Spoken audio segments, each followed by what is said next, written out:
We're going live. We're going live. Let's have a look. It says it's live on Facebook, but not yet. Still taking a while for me to show up. Is it showing up for you? Not yet. Oh, there we go. I think it's happening slowly Yes, but surely. Yay! Yay! Hello, everybody. We are here for the live panelist with Brand Strategists. Oh, look, it's tagging now. How exciting. I'm tagging everybody so that everybody can have a look and see. I'm very excited about this, that I've brought on, I've got the volume on, that I have brought on, so I hope I get the names right. Desislava Dobreva. Yes. Whitney Mullings. Hang on. So Desi is at the moment in Thailand, and Whitney with the striped shirt, Desi's with a cap on, and Whitney is in Canada. And then we have Maria-Ines Fuenmayor. Is that right? Very good. And Maria is from Venezuela and lives in the Netherlands with her family. So very, very excited about this today.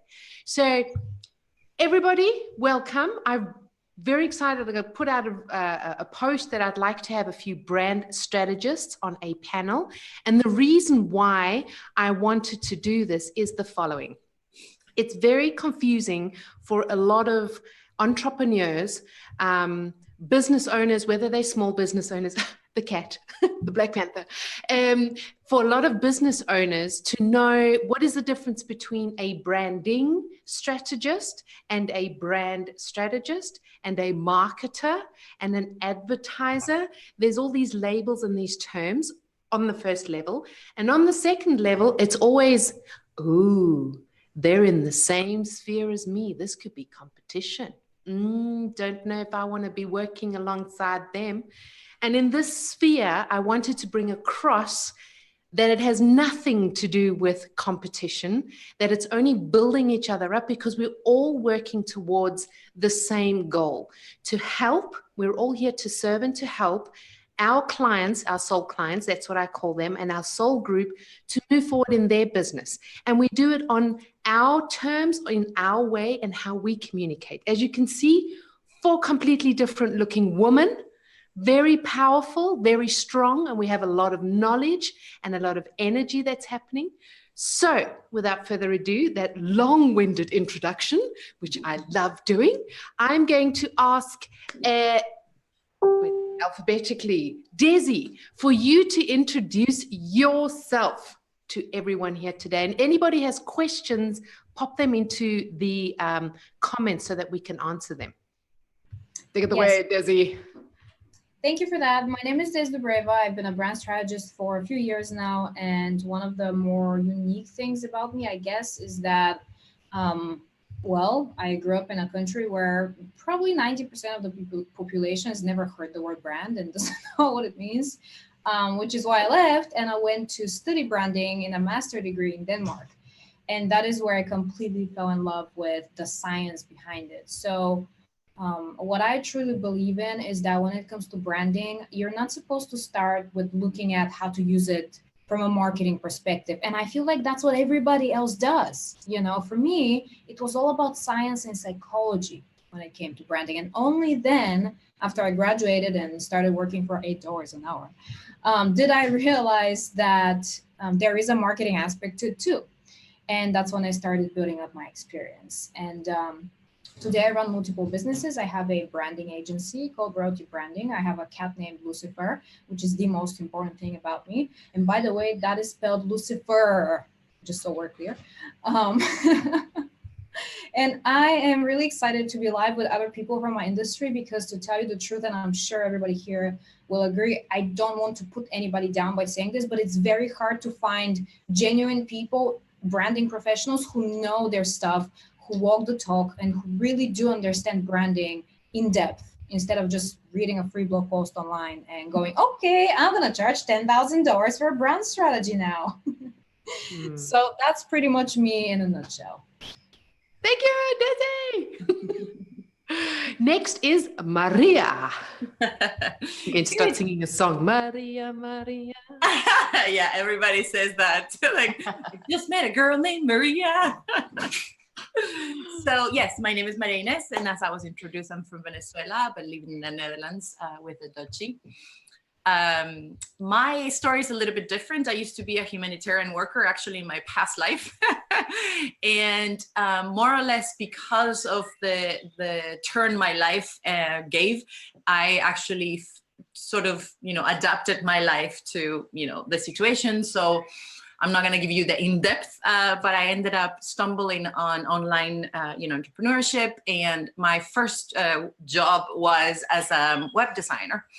And one thing that I realized very quickly was that I was giving my clients beautiful websites, but there was something missing. And that was because I was creating, like beautiful on the outside, but there was no connection between what I was giving them and who they were.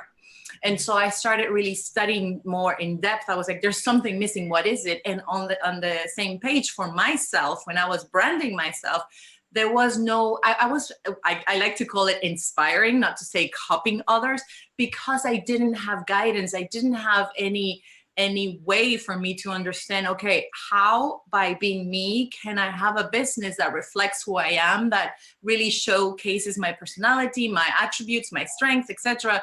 So long story short, I ended up working with my brand strategist, and she opened up the floodgates. I was like, okay, this was it. And I finally understood how by creating a roadmap of, how you can really highlight your strengths and not hide your weaknesses, but really put those aside and give them to somebody else whose strengths those are, right? And that way you can build a brand that really you're in love with, because now I love my brand. And it's like people are actually inspiring themselves on mine. So I'm like, yes.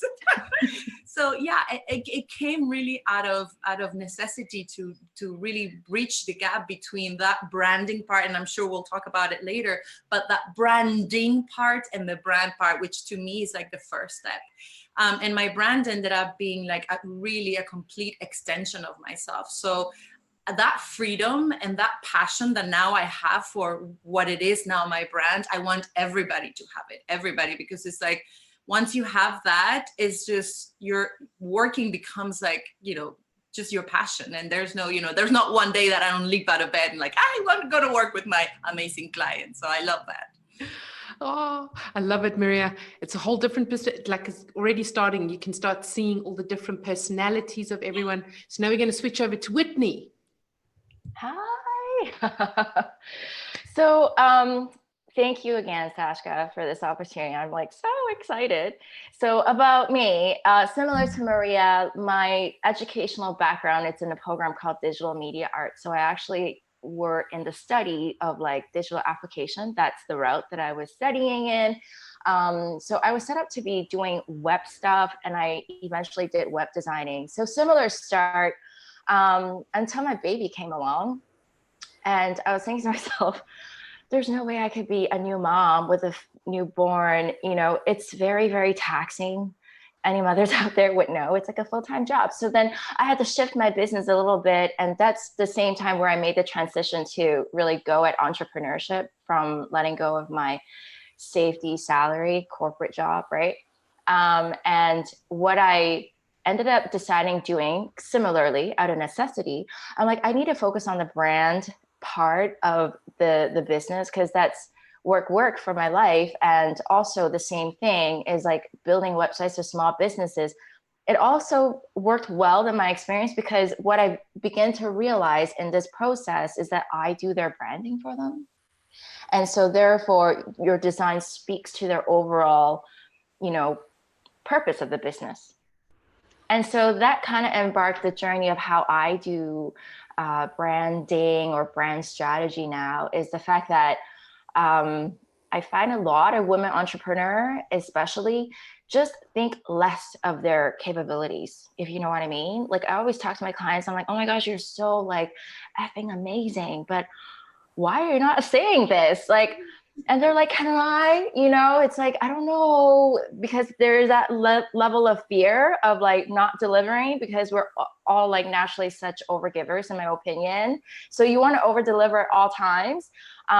So there is that little gap in really standing and owning your own uniqueness and really the impact that you bring to the table. That's often not recognized or not communicated through your brand, and that's not translated through your marketing. Anyways, this is like what I love doing now. Is really to bring that out of my clients, and through my own journey, this is like literally sharing my own experience. That's kind of like how I work with my clients now. It's really, how do you get a person from here energetically to really believing in themselves and really go ahead and communicate that in their marketing, where they're really here and keep their energy here. And so it just fell on my lap. I started working with the modern day shaman, Sashka. You would know Sarah Negus very well. She's been my mentor, and she's been a gem. Like, she brought this whole shaman out of me, and I incorporate that now to my work. And so that's how I bring my clients into alignment, in recognizing, first of all, what's your purpose, but what's stopping you from claiming all that you do and all the uniqueness and the gifts and the talents that you bring to the table. But bring it all together. Awesome. I love it. I love it, Whitney. I love it.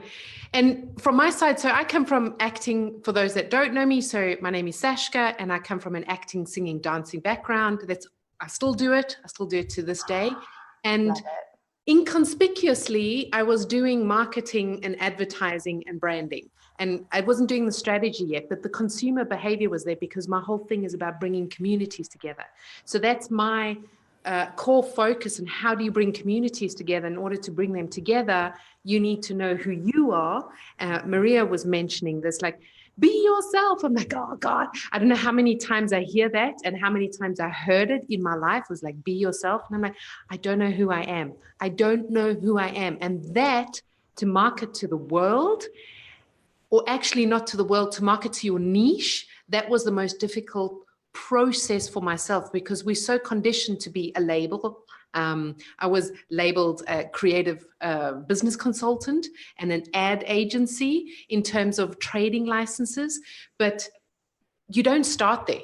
Well, I did start there, and it's so much easier with us, and I'm sure others that are listening as well, who work in marketing, who work in building brands or turnaround businesses, and advertising. We know now from the experience that we've had how much further we can go and how we can build on top of what traditional conventional marketing is and create a whole freaking new world.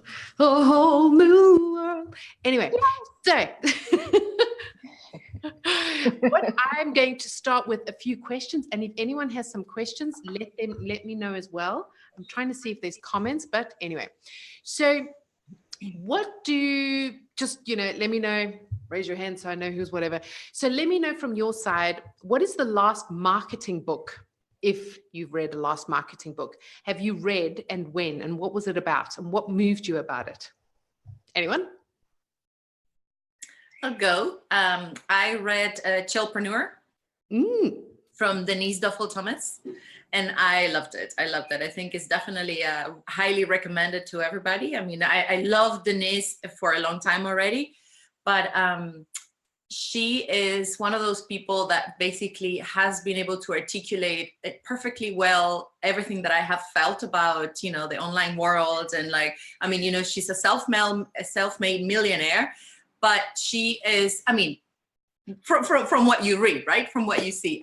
But she is such a down to earth girl. And she just, she's like, I don't need to be a millionaire to be a millionaire. Like, she's like, I am still me. Yes, I have nicer stuff. Like, she bought the house of her dreams, basically, is what she talks about in the book. But she's like, but I'm still me, like, I still walk barefoot and all that. So like, it really spoke to me, again, talking about this, like finding your people and your tribe and your community. She definitely spoke to me in that book. So I really highly recommend that. Love it. I have a book to recommend, but though, When people ask me what type of marketing books to read, I don't necessarily read marketing books. What I read are a lot of books on psychology, so the psychology behind consumer behavior, behind certain marketing tactics. One of my favorite books that I'm actually reading for the third time now, I don't know, I'm crazy, is called Methods of Persuasion. I don't know if you guys have read it. It's by Nick Kolenda. It's this incredible book that teaches you how to use different psychological methods to influence human behavior. Because if we think about it, what are we doing when we create brand strategies for clients? Well, the whole idea is that yes, they're to be used internally, but they also inspire a digital marketing plan that is to be used externally. And what is our goal with that? To influence human behavior so that they press that buy button, of course. So for me, that is one of the most valuable books that I've learned so many psychological tactics from. Love it. You'll have to, we must put the names in the comments afterwards. Yeah. The book that I read, the one that I really love is Start With Why by Simon Sinek. So like I just love the way how he goes about, from his research and tie in that, well, he I don't know if he trademarked it, but that's what he called a golden circle. So he has like that thread of starting with why, and that to me, that's your purpose, and that's really your brand. So it just really completely spoke to me in terms of like it's applicable to anybody in applying a personal brand or like a product brand, I find. And the real examples that he uses like really, really illustrate and showcase the difference between a good brand strategy versus not, right? Like, and he used like Apple and Dell, like all the big corporation as an example. So it's like something that you can actually further understand because you see how they've been, doing their branding too. And working. I haven't read that book. And I think I'm a little bit challenged with it because for me personally with Start With Your Why, I love Simon Sinek. I was disillusioned by the word your why for a very, very long time. So my why for starting my business was like just out of pride and ego, because I wanted to prove to the corporate that I was working for, they didn't want to take me back on again after having children, that I could do it on my own. So that was my why. So I'm like, oh, I don't know if I want to base, like I don't wake up every morning and go, yes, my pride and ego, it's happening. Like, yeah, let's prove it to them. Nah. And what I've researched over the years is that your why is perceived as your profession. And I see your life purpose independent of your profession. Your life purpose is amplified through your professions, because I'm multi-passionate. So I don't want to conform to just one thing. So I was really challenged by the book. So I haven't read it yet, but I will somewhere along the line. I will read. So this is the book that I'm reading at the moment, Game Storming and Culture Code.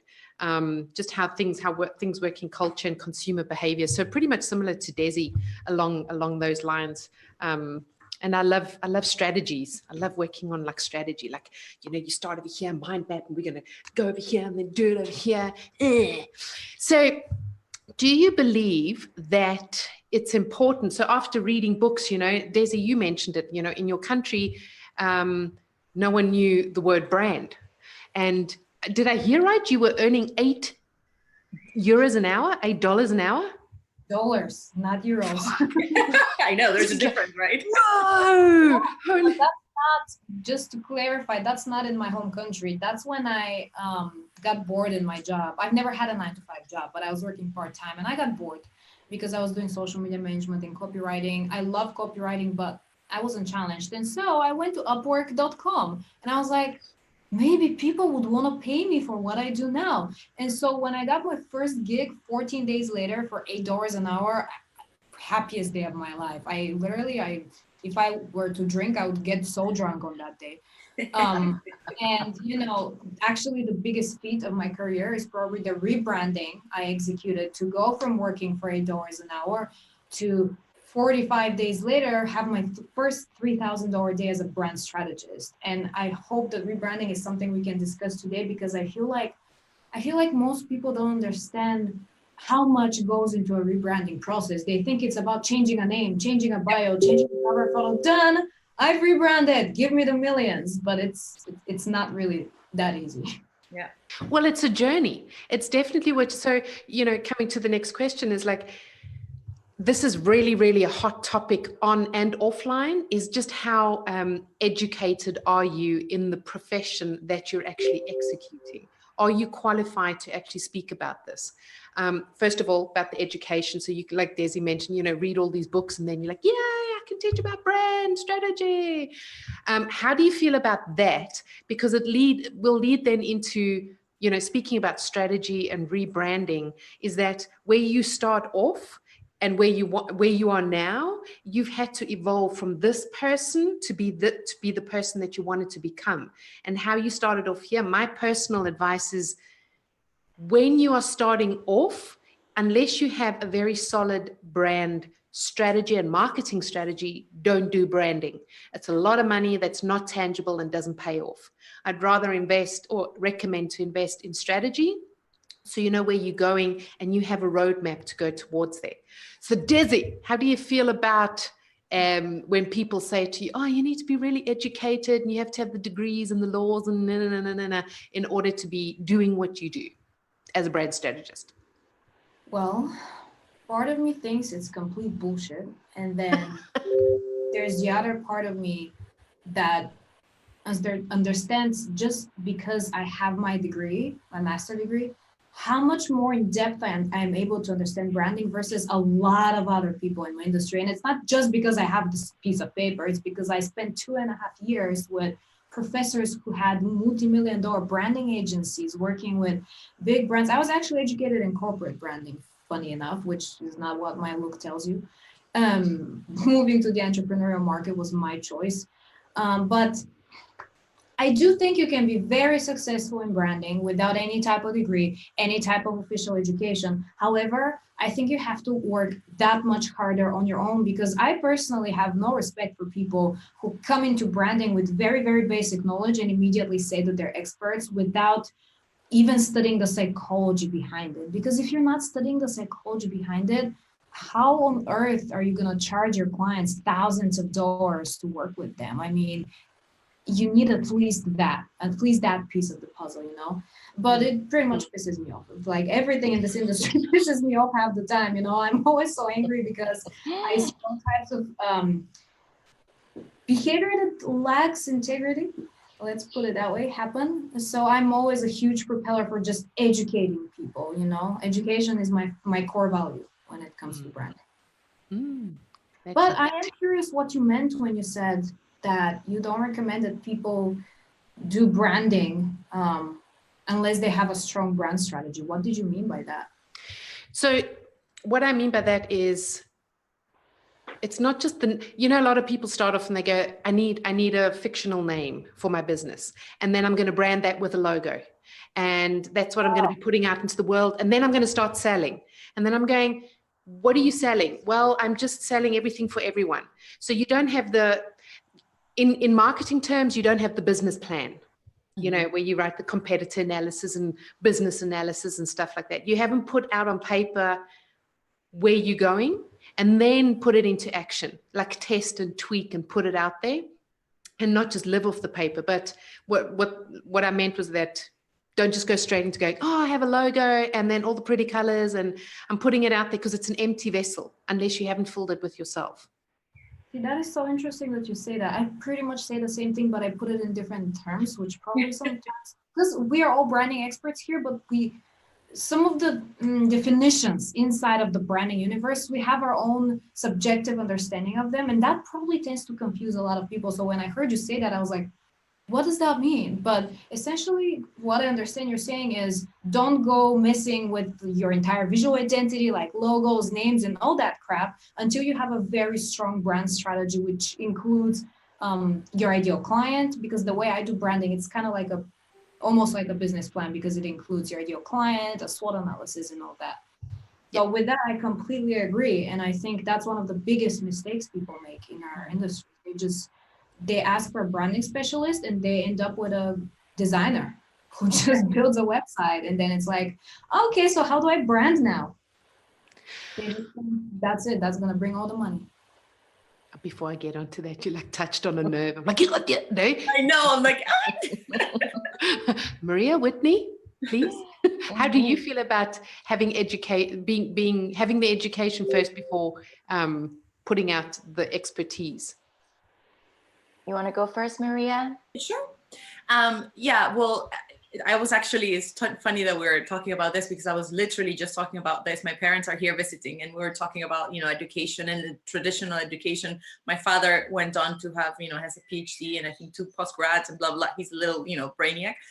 And, we were talking about this idea of traditional education. And I think that one of the things that, for example, I went to university, I graduated, I have a master's, I almost started, I started a PhD, but didn't finish it, blah, blah, blah. So in terms of education, I have quite a bit, but to me it's like what they never taught me, even forget about the fact that for a second, I wouldn't have started this whole entrepreneur thing. I wasn't educated or I didn't learn anything about, business skills, strategic thinking, just like, a little bit more creative thinking in terms of like my education was very narrow focus in what I was doing. So that to me makes me today be like, no, you have to learn, even if you don't go anywhere near your own business or whatever, there's so much potential for you to just know, understand who you are. Like, I know it sounds like a lot of people like roll their eyes every time I say that. I start with like really identifying who you are as a person, because we know who we are, but we have never taken the time to actually sit down and think, who are we? Like, who am I? What are my really true values? Like, I know what I stand for and what I don't stand for, but I bet you that a lot of people out there have not taken the time to sit down and actually understand who and what they are, right? So to me, the work that we do is, yes, of course, you gain so much from like formal education, but I've seen it time and time again, the application of all that you learn and like almost an intuition comes in, because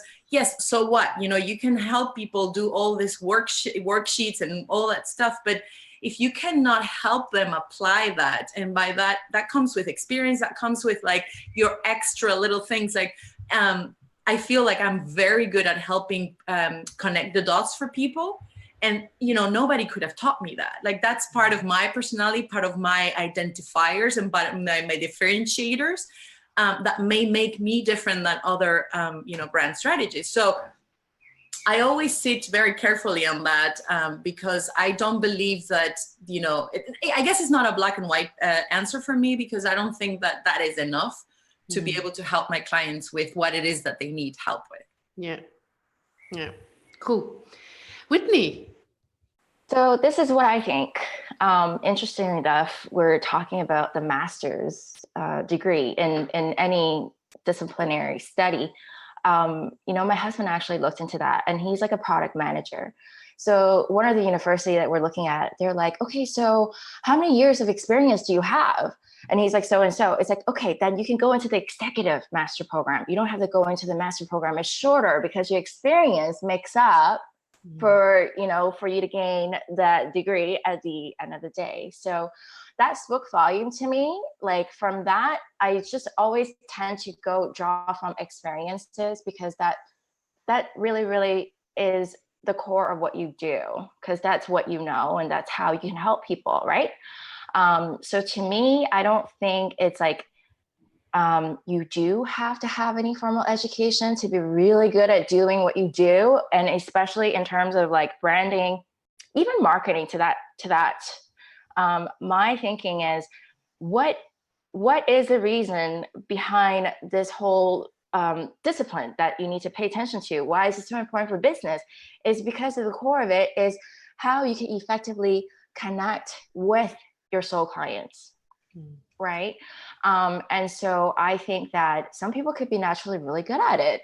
It's just really depending on your ability to really draw that out and explain and help someone else so that they can be really good and have a banging brand and a banging marketing strategy. Right. So that's what I think. I love that. Something that you touched on, Whitney, that I'd like everyone to answer. Maybe you start with it, Whitney. So I from conventional marketing, and as Desi was mentioning, so I don't work so much anymore with the SWOT analysis, or target audience, because I'm always like, I see, target audience, or ideal client, or avatar, or demographic, psychographics. I always say, those things are important when you're doing Facebook and Google advertising, or if you're going to be doing print advertising. Sometimes it does pay off. Describe I call them soul clients. Describe your soul clients, soul group, soul clients.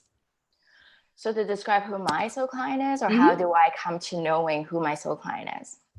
Both. Okay.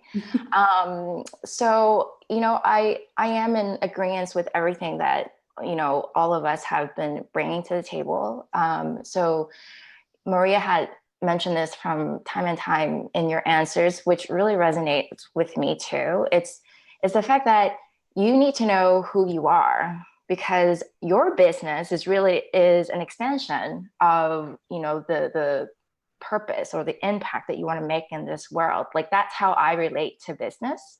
And generally I attract the same. So my clients are all the women entrepreneurs. And now I'm actually seeing a shift in corporate executives as well, because they're not fulfilled in what they do. And so they want to know what's next, but they're lost, right? So it comes to knowing yourself very well, like what speaks to you, what's going to get you out of bed and do what you love, like that strikes on your passion. And also to touch on what's the meaning behind your work. So for me, I really just hone in on personal brand for that, because I do truly believe that you could lead business with your own personal brand, and that could leap over even if you have a product, but it's easier when you have a service space, I think, because you just kind of go do business as yourself in a way, right? So for me, I am all about that transition phase. So all of my soul client, who I call them soul client too, is because, spirituality comes a big part of what I do, because there is a certain level of trust that I can't explain in any way, but just using spirituality, like the universe got your back. Like your only job is to show up and do what you need to do, like in terms of action. So the strategy part, that's the masculine part of the work. It's needed, but you need to balance with the feminine, which is the trust in yourself, the belief in your worth, right? Like Desi touched on that. It's like, if you don't believe your work, like you can't charge premium price tags for it. Anyways, I hope I'm answering your question here. You are. It's good. Thank you. But then all in all, the way that I do soul client is you just have to look at your own journey. Like, what path are you taking? What lessons are you learning? Because those are your experiences that you can just help people. And it's so easy. And I think that we have so much fear. Like that's me, like fear of being judged, like fear of not good enough, that keeps me from staying here than what I can really do from here, like that gap that I talked about earlier. So that's really what I had to work on myself. And so I attract all those women where I see it right away. I'm like, you're here. Why are you not staying here?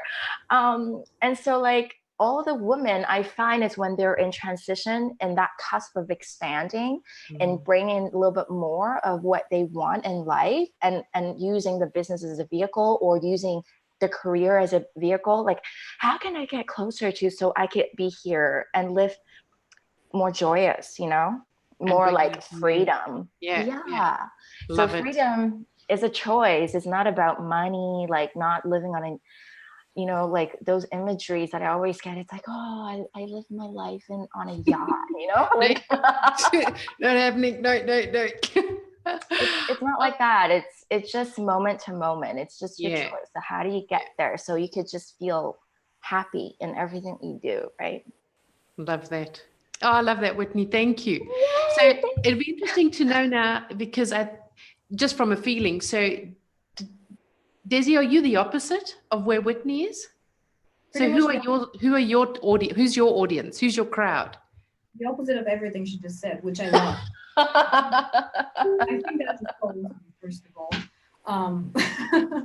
Second of all, well, for me, I have a very specific process with how I found my ideal clients. I call them ideal clients, and how I help my clients find their ideal clients. And it's a really brutal, in-depth process for the sole reason that I think most people don't do enough work around this. And if you think about it, if you don't know your ideal clients well enough, then whatever offer you create, it can be the most brilliant thing that ever existed, it's gonna flop. And if it doesn't flop, it's just not gonna do as well as it could do if you knew your client. So for me, when I started my business, I'm a really confident person, but even I struggled a little bit with an imposter syndrome because it was the first time around, and I don't do coaching anymore. But I was, that's the first thing I started to do, which looking back, probably not the best thing you're supposed to do. Same. But when I got started, I had this imposter syndrome that told me, okay, because I'm just starting my business and I teach branding, I can only work with other people who are in the same position, who start their business. About a year in, and severely underpaid, I realized, what the hell am I doing? My expertise is fully transferable to any industry, any net worth, like any type of client can work with me who understands the value of branding. And that's when I made the switch. It's like this light bulb erupted in my head, and I started working with a variety of clients. So now I've worked with over 30 different industries, hundreds of clients from physical businesses. Somebody forgot who it was. I think it was Whitney said you mostly work with personal brands, right? Yeah. I started that way too. And then I love personal branding because of the whole purpose and, just finding who you are. But when it stopped being challenging for me, I transitioned into physical businesses, corporate agencies, like very different types of brands. And today it's a huge mix of all of it. But to sum it up, I guess it's people who understand that branding is powerful, who've not done the work, have achieved a certain level of success, and now they're kind of stuck with how to move forward with a clear brand identity. So when I come in, I help them bridge the gap between business and branding, because there's always a gap there that they just don't know how to close. Yeah. Love it. That is so true. Love that definition. That's so important because a lot of people don't also understand that you need to bridge between a business and a brand. And it's something that I explain as well, because a business, anyone can open it. All you need is a product, you sell it, you make money, basta. Kids are doing it, YouTube is everyone. And moving to a brand with influence, that's a whole different story. And then moving to a brand that influences generations, that's even a bigger story. And how you get from the business to there. So that's a lot of bridges we got to go over. A lot of bridges. How about you, Maria? I think I fall a little bit in between, I guess, because there is definitely a combination of who I was, but there's definitely also the gap in the market that I've seen. So my girls are mainly people who are in their business 3+ years, and they're like itching, they have achieved some level of success.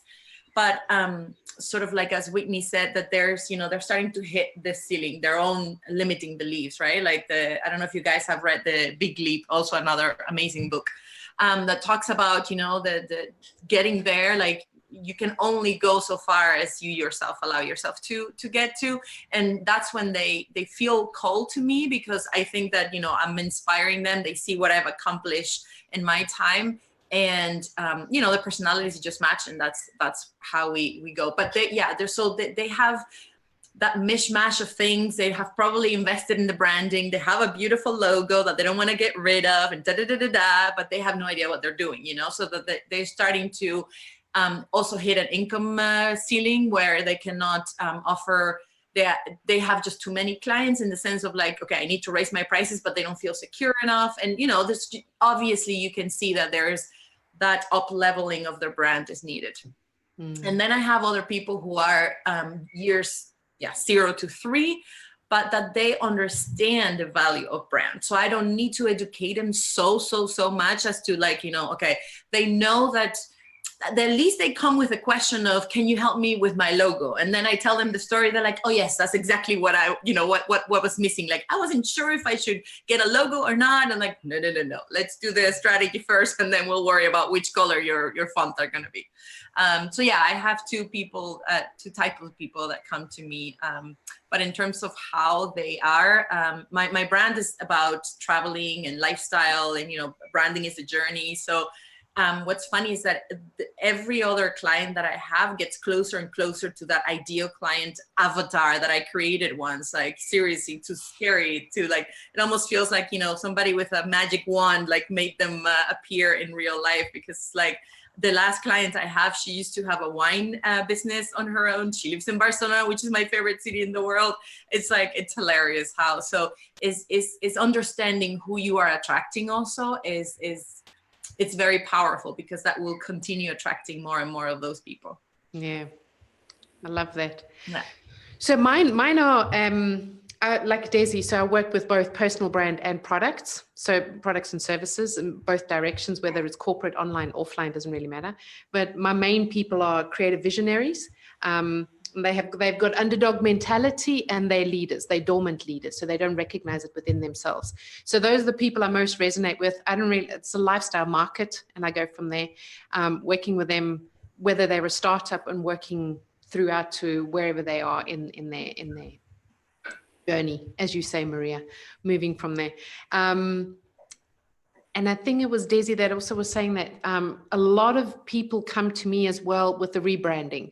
And that is a major thing, because you cannot serve anyone unless you yourself have healed that area in order to serve and help someone else. Mm-hmm. So, and there's a lot of misalignment when someone comes to you and you trying to do something to help them in that area where you haven't experienced it yourself. And that's one of the things where people come to me and they're going, I need to rebrand, I need to do something new, no. And you kind of like, yeah, it's not just the visual identity that we need to correct over there. It's there's a whole lot of junk that's got to come up, and it's got to be sorted out. It's got to be put in their different compartments. We've got to put the pieces together, because, as you mentioned, we're going from business to a brand with influence, or a brand that's going to influence generations. So what are you going to need in order to get there? The rebranding is redesigning yourself, your thoughts, your mind, your body, your soul, and putting that all together and putting that out. So I'm going to, we could actually talk forever. I'm going to give us a last question. So I have to make sure that I have a good question here. Here we go. If you were a brand, which brand would you be and why? Who's going first? Richard Branson. Oh, you'd want to be Richard Branson. So cool. Why? Oh my God. I remember when I read not his first book, but my first book from him. I read it in 2 hours. I'm a really fast reader. And it was like I wrote it. Like, literally, it was like I put pen to paper and all of that, except for the fact that he went across the ocean with a hot air balloon, of course. But everything else, it was me. And then I think it was him that was the first person that made me realize I am not ridiculous when I say to people that business is about having fun. Because ever since I started my business, I've been saying that having fun is one of my core values, because if you're not having fun in business, why don't you just get a freaking job, right? And I don't do anything unless it's fun. And a lot of people would say, oh, that's so unprofessional, that's so unrealistic. Really, well, it got me here, right? So he was the first person whose one of his core values is having fun, enjoying yourself. And that shows so much in the Virgin brand. And every single one of the brand extensions, you can see that. I go to Virgin Active gyms here in Thailand. You can see it in how they train their people. You can see it being passed down from the managers to the employees. And his brand is so strong in every one of those, each one of those properties. In his music business too, everywhere. And there are very few brands in the world that started from a personal brand and became such an empire. Yeah. So that's why he's the number one, at least. Yeah, he's the number one brand for me, I think. Cool. I love that. Yeah, I do. Whitney? Love him. I would have to say the guy from Tom's Shoes. Who? Tom Shoes? Yeah. Do you guys have Tom shoes out there? No. Oh, yes. Yeah, Tom right? Shoes. Yes, who started the charity. Yeah. Yes. Well, I don't have him yet, but yes, I know who you mean. So then the whole thing that he started is like, let's make a pair of shoes. And then every pair we sell, we donate a pair to countries that need it. Nice. And I don't know, but that brand just kind of speaks to me. And I saw him on one of those shows, Jimmy Kimmel. Do you guys watch Jimmy Kimmel? Is he out there? Is it Jimmy Kimmel? Something like that. And then he was being interviewed, and like he just went up a notch for me because he was actually launching a campaign that night, and being the first corporations donated over 4 million, like the largest donation ever, to start a pledge to stop their gun law, because in the US is crazy, right? And so that spoke to me in a way because the impact that he was making, like that's an influencer, you know, and cost marketing, like who doesn't want to support this guy? I remember watching that interview. Right? Yeah, and talk about like doing something in business and creating the success level, and then make the impact with it. Like, you know, it's like very, very humanity. Like he really serves humanity in his own way, and I think that everyone can do that, like in every level. That's so true. It's so true. I'll touch on that now, Maria. I you know, you guys mentioned two of the ones. I don't think I have one that is like, you know, strong, but I think I'm more attracted to the values, and both of you guys' choices are definitely one of my top ones. I guess I could think of Brandless is a brand that it's quite recent in the US, and I really love what they did. It's basically a disruptor brand, right? So like they're selling everything for $3, like they're expanding on it's a product base, so you can buy anything, basically household goods, and you know they're really managing to offer people like organic stuff, healthy stuff, you know, no crap and but just like the whole concept of how they're doing it, I'm really quite attracted to that. But of course, being a humanitarian, I am very drawn towards people who give back, and I agree with you, Whitney, that we don't. So some people, one of the things that my people do is that they're also visionaries, and they're always want to have an impact in the world. And that is, you know, I love anybody that mentions in their interview with me something. I'm like, oh my God, you are my people. Because I don't believe that you have to wait until your business is, you know, making such and such amount of money to be able to contribute. There's so many ways, like small loans to, like, you know, women's businesses or something, you know, in developing worlds or something like that. So I'm more attracted to people who are, you know, doing something for the greater good with whatever it is that they're doing. So I love that. Yeah. So I have two, personal brand and another brand. So the reason why is because I'm one of those philosophists. If I could, I've never stopped asking why. So, and when I'm helping clients and myself, is to avoid chasing your tail, because you start off running a business with an idea or a visionary or whatever it is, and you change along the way, but it's not just changing, you just feel like you're chasing your tail all the time. And the undercurrent or the life purpose is what I help you find, that's independent of the profession, that's going to influence generations.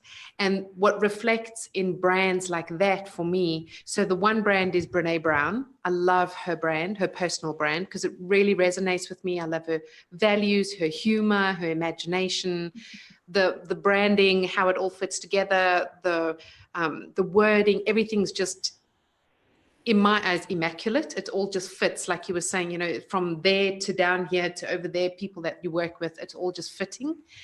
The other brand, although I don't consume it, I love the way it started off and how it's grown and where it's gone and how it's influencing generations, is Red Bull. So it starts off with just this product that's really actually crappy, but how it influences the market is how all this extremeness and wings for life and taking your life to the extreme and having wings in order to do that, and influeing generations, that has nothing to do with the product, but building, you know, sports academies, Wings for Life, to help others have their own wings so that they can move forward. And I love things like that because there's an undercurrent that has nothing to do with, not nothing, but it's not predominantly the business, but it's what's going to be influencing generations. So when we're not here anymore, that's something that the kids are going to be building up on. That's going to influence even more, have more of a ripple effect that moves forward. So those are my two brands that I love working with and how I help them, how I love working as well, building brands. It's my thing. A little philosophist, just a little Greek philosopher sitting on a mountain somewhere. So I could actually talk about this. We've almost been going on for an hour and I have heaps of questions, but I think I'm going to stop it over here. And if anyone has questions as well, to tag us and let us know. And if you have any, you know, if you're watching on the replay, #replay, tag us. There's Desislava Dobreva, tongue twister, Desi, but you know where you find you. And there's Whitney and Maria, and tag us if you have any questions. Also, I'll ask everyone to put their websites as well so that you can find out where everyone is and see how they are, were there any events that you're going to be speaking at in the next while so people can get to come and see you. And if anyone has any questions, also come to see you as well. And I think we'll be doing this again, #live, Stephen. I love Stephen. I love you, Stephen. So cool. Someone watching, that's so cool. Thank you, ladies, for being on the live. I really, really appreciate it. I think we need to do this again because I have a few more questions and I'd really love to delve into something that we didn't touch on, which is rebranding. And I'm sure there are a lot of people that would like to know about it and how they should go about it, especially when incredible entrepreneurs, whether they're in their starting point or not, and the famous question that always comes and they're going, this is my business. I don't know, I have a cleaning business and I really want to get more customers. And how do I do this? And you're kind of like, where do I start? How do I count the ways? So there's such a long road. You just realize where that long road ahead of them is. But at the same time, not leaving them hanging. So it'd be nice if we got on another panel and then another chat where we can talk about these things. Yes, I am. So thank you so much, ladies. Thank you for everyone watching. Replay, hearts, yay. Show it to all of us. And we'll be in live again. We just have to find a suitable date so that we can get together and be here for everyone. And most important is for everyone that's watching, whether you're a brand strategist, whether you're a branding strategist, marketer, advertiser, so that you can just see there's no competition. We all have our own niche that we're serving and how we're serving, and it's not serving everybody in the world, but being an inspiration to everybody in the world, so that we can all learn from one another, which is the most important. So for example, just here today, you know, with Desi, learning, stick to who you are, you know, don't be afraid of who you are. And she was like, you know, you'd never mentioned that I was with corporate, the way I look. And it's like, damn straight, that's the way it should be. We don't want to conform to anything, you know. And with Maria, knowing that the impact that you're doing in the different phases with the clients that you're working, it's important to know what phase your clients are in as well. And then with Whitney, the energy that you're working with your personal clients, with a personal brand, that's so important to make that impact that's going to be connecting you to your soul clients. Thank you, everybody. It's been a pleasure. Thank you so much, Sashka. It's so much fun. Thank you. And I'll speak to everyone commenting. We'll see each other soon. Thank you very much. Love you lots. Bye-bye.